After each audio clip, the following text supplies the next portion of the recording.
नाज़रीन, एक दफ़ा फिर आपको अपने यूट्यूब चैनल में खुशामदीद कहते हैं। आपने बहुत सुना होगा आजकल के पाकिस्तान में मीडिया पर बहुत ज़्यादा पाबंदियां हैं, आज़ादी इज़हार का कत्ल हो रहा है, फ्रीडम ऑफ एक्सप्रेशन की बात कोई सुनना नहीं चाहता। तो जो असल यहाँ पे सूरत हाल है उस बारे में आपको आगाह करना बहुत ज़रूरी है और मेरे ख़्याल में आप लोग भी ये सुनना चाहेंगे। देखिए, यहाँ पे सूरत हाल ये पैदा हुई कि पाकिस्तान में जितने बड़े एंकर थे जो जमहूरियत पसंद थे, जो किसी न किसी तरह से एक लिहाज से इमरान ख़ान से, उनकी सियासत से इख्तलाफ भी रखते थे, आहिस्ता आहिस्ता ये हुआ कि वो सारे के सारे एंकर अपनी नौकरियों से फ़ारिग हो गए और एक तरह से उनका माशी कत्ल हो गया। और मैं उनमें से किसका नाम लूँ, बहुत सारे लोग हैं जो हमारे असातिज़ा की हैसियत रखते हैं और हमारे लिए बड़े मोतबर और मोहतरम नाम हैं और बेतहाशा नाम है, जिन्होंने चैनलों पर काम किया, जिनका हर प्रोग्राम ब्रेकिंग न्यूज़ बनता था, जिनकी बात लोग गौर से सुनते थे, उन सब लोगों को चैनलों से फ़ारिग कर दिया गया। फिर दूसरा, चैनलों पर पाबंदियों का आगाज़ हुआ। एक सहाफ़ियों पर, एंकरों पर माशी कत्ल के बाद चैनलों पर पाबंदियों का आगाज़ हुआ। हुकूमत की तरफ से इश्तिहारात की पेमेंट्स में डिले किए गए और जिन्होंने हुकूमत की फेवर की उनको कुछ नहीं कहा गया, जिन्होंने ज़रा सी भी मुखालफत की उनके पेमेंट रोक दी गई, उनके ख़िलाफ़ प्रोपेगेंडा किया गया और बाज़ औक़ात उन्हें एंटी स्टेट चैनल भी कहा गया, जिसकी वजह से सूरत हाल दिन ब दिन कशीदा होती गई। अभी 3 चैनलों की मिसाल हमारे सामने है।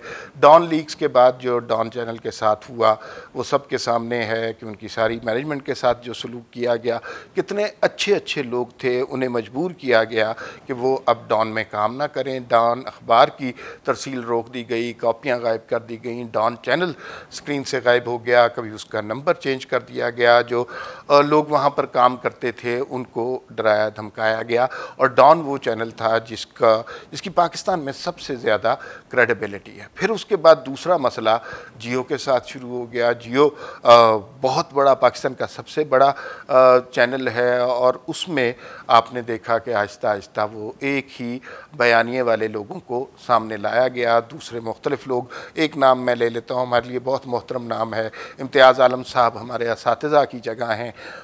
उससे ज़्यादा काबिल आदमी शायद ही मीडिया इंडस्ट्री में कोई हो, उनका नाम नहीं आपको नज़र आता। और वो जो एक प्रोग्राम में आया करते थे रिपोर्ट कार्ड में, लेकिन अब वो रिपोर्ट कार्ड में नहीं आ रहे। तो ये एक बाकायदा साजिश के तहत, एक बाकायदा प्लानिंग के तहत इसके साथ ये सलूक किया गया है। अभी रिसेंटली हमने देखा एक चैनल 24 है और उसके ऊपर भी इसी तरह के इल्ज़ामात लगे कि उसने हुकूमत के ख़िलाफ़ कोई रिपोर्टिंग करने की कोशिश की है और कुछ इस तरह की रिपोर्ट्स चलाई हैं जो आम आदमी के ख़यालात थे हुकूमत के बारे में, वो आवाम तक पहुंचाने की कोशिश की है। उसके ऊपर अचानक पैमरा ने उसके लाइसेंस का मसला बना के उस चैनल को भी बंद कर दिया। फिर सहाफ़ियों ने एहतजाज किया, सुनाया कि उसको दोबारा खोल दिया गया है। लेकिन इस तरह मुख्तलिफ़ चैनल्स को प्रेशराइज़ किया जा रहा है। अखबारात की सूरत हाल ये है कि अखबारात में जो लोग ख़बर को भी देखते थे, लेकिन उसमें एक बहुत इम्पॉर्टेंट रोल ओपिनियन मेकर्स का होता था, कॉलमिस्ट का होता था, जो किसी इशू पर या किसी शख्सियत के बारे में लोगों का ओपिनियन बनाते थे। उसमें सबसे पहले मसला तो ये हुआ कि तमाम अखबारात के जो एडिटोरियल के पेज थे वो 2 के बजाय 1 कर दिए गए। फिर उसमें भी कॉलम जो छपते थे उनके ऊपर भी कदगनें लगने लगीं। बाज़ उससे पहले हमारे जैसे लोग बड़ा खुल के लिखते थे और इस मुल्क के बुनियादी मसाइल पर बात करते थे, लेकिन अब वो इजाज़त नहीं रही। फिर रफ्ता रफ्ता मैं आपको अपनी मिसाल देता हूँ, हमने ये भी किया कि पूरा कॉलम उस तरह का नहीं लिखा, एक आखिरी पैराग्राफ में वो बात कह दी जो कहने वाली थी, तो वो कॉलम भी नहीं छपा। फिर उसके बाद ऐसा भी हो गया कि हमने एक जुमला लिख दिया सारे कॉलम में कि ताकि हम अपने व्यूअर कारी के साथ तो इंसाफ कर सकें, तो वो भी नहीं छप सका।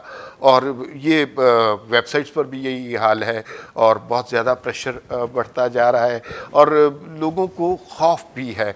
कुछ सहाफ़ियों के साथ ऐसा भी हुआ कि उनके साथ मारपीट भी की गई और उसमें कुछ नाम बड़े अहम हैं, उनके साथ काफ़ी जुल्म हुआ और एक खौफ व हिरास की कैफियत है। अब मैं आपको ये बताऊं कि हमारे लिए सबसे बड़ा मसला बजाय इसके कि हमारा एडिटर या चैनल या अखबार या वेबसाइट हमारी किसी चीज़ को सेंसर करे, इस कदर खौफ व हिरास बढ़ गया है, इस कदर मुश्किलात हम पर आ चुकी हैं कि हमारे अंदर एक सेल्फ सेंसर क्रिएट हो गया है। और वो सेल्फ सेंसर बुनियादी तौर पर आज़ाद माशरों के लिए बहुत ही ख़तरनाक और तकलीफ़ दे चीज़ होती है, इसलिए कि हमने जो कुछ कहना है हम वो नहीं कह पा रहे, हम बल्कि इस अपनी तहरीर को, अपने ख़यालात को इस पैराए में बयान करने की कोशिश कर रहे हैं कि किसी तरह वो छप जाए या वो ख़बर नशर हो जाए, वो या वो तजिया टेलीविज़न पर चल जाए।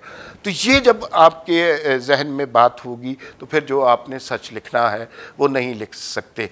किसी भी जमहूरी मुल्क के लिए, जमहूरियत के लिए, जमहूरियत की बका के लिए ये बहुत ज़रूरी है कि उस मुल्क में आज़ाद मीडिया हो, लेकिन यहाँ पर आज़ाद मीडिया नहीं है। और ये सिलसिला काफ़ी अरसे पहले शुरू हुआ था।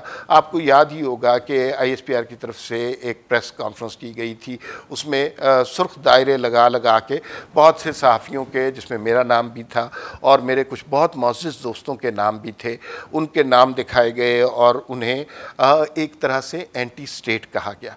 दुनिया में ये किसी सहाफ़ी के बारे में नहीं कहा जा सकता। और वो प्रोग्राम एक नहीं सारे पाकिस्तान के टेलीविज़नों पे लाइव चला। उसको देखने के बाद हमारे घर वाले कितने परेशान हुए, हमारी ज़िंदगियां कितनी वल्नरेबल हो गई, हम खुद कितनी मुश्किलात का शिकार हो गए, हमें रोज़गार की तलाश में क्या क्या मसाइल सामने आए, इसके बारे में किसी ने अगरचे गौर नहीं किया।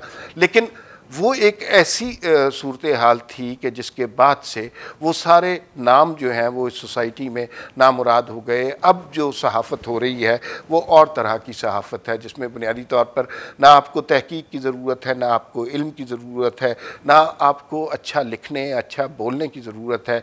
आप बुनियादी तौर पर अगर कोई व्हाट्सएप पढ़ सकते हैं और उस व्हाट्सएप को उसी तरह स्क्रीन पर बोल सकते हैं, अखबार में लिख सकते हैं, तो वो आपकी नौकरी की भी ज़मानत है, आपकी सहाफ़त की भी ज़मानत है। उसकी वजह से आपको प्रोग्राम भी मिलेगा, आपका कॉलम भी छपेगा, आपका बयानिया भी आगे बढ़ेगा। लेकिन जो लोग हुकूमत से इख्तलाफ करते हैं और हुकूमत की पॉलिसी से इख्तलाफ करते हैं और हुकूमत पर तनकीद करना चाहते हैं, उनके लिए इजहार के सारे रास्ते बंद हो जाते हैं।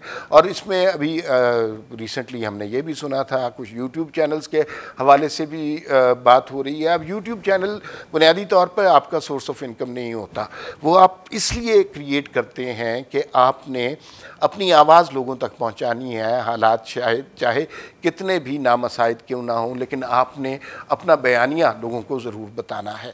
इसमें जो है आपकी जो कोई फाइनेंशियल इन्वॉल्वमेंट इतनी ज़्यादा नहीं होती, लेकिन अब उस पर भी पाबंदी हो रही है। सोशल मीडिया का जहाँ तक हाल है तो वो आप सारे बेहतर तरीके से जानते हैं। कुछ लोग मार्क किए हुए हैं, जिसमें मेरा नाम भी शुमार होता है, और बेतहाशा लोग उसमें शामिल हैं कि वो अपने ट्विटर अकाउंट पे, अपने फेसबुक अकाउंट पे, इंस्टाग्राम अकाउंट पर कुछ भी लिख दें, उसका नतीजा गालियों की सूरत में आपको मिलता है।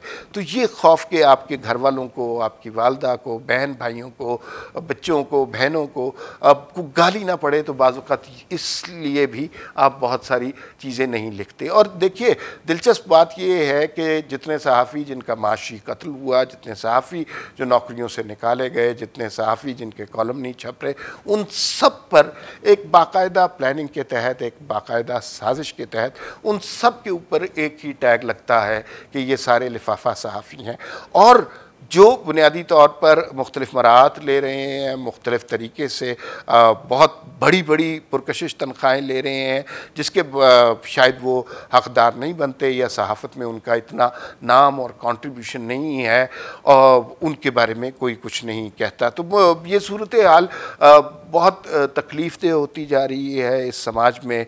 लिखना, बोलना, सच बोलना, हक़ की बात करना दिन ब दिन तकलीफ़देह होता जा रहा है। लेकिन मैं दो तीन बातें इस ज़िम्मे ज़रूर करना चाहूँगा कि एक तो ये है कि जो अच्छा सहाफ़ी होता है उसको आप ख़बर देने से रोक नहीं सकते, चाहे आप चैनल बंद कर दें, चाहे आप यूट्यूब चैनल बंद कर दें, चाहे आप अखबारात बंद कर लें, अच्छा सहाफ़ी कोई ना कोई तरीका दरियाफ़्त कर लेता है।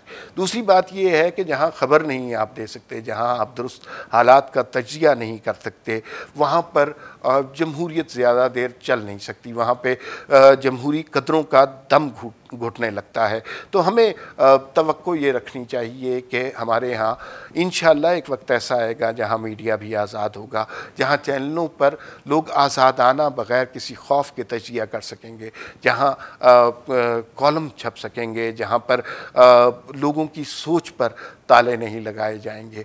जिस वक्त वो माहौल आएगा, आप देखिएगा कि इस मुल्क में सही मानों में जमहूरियत आएगी। आजकल के दौर में ये ज़रा मुश्किल लग रहा है।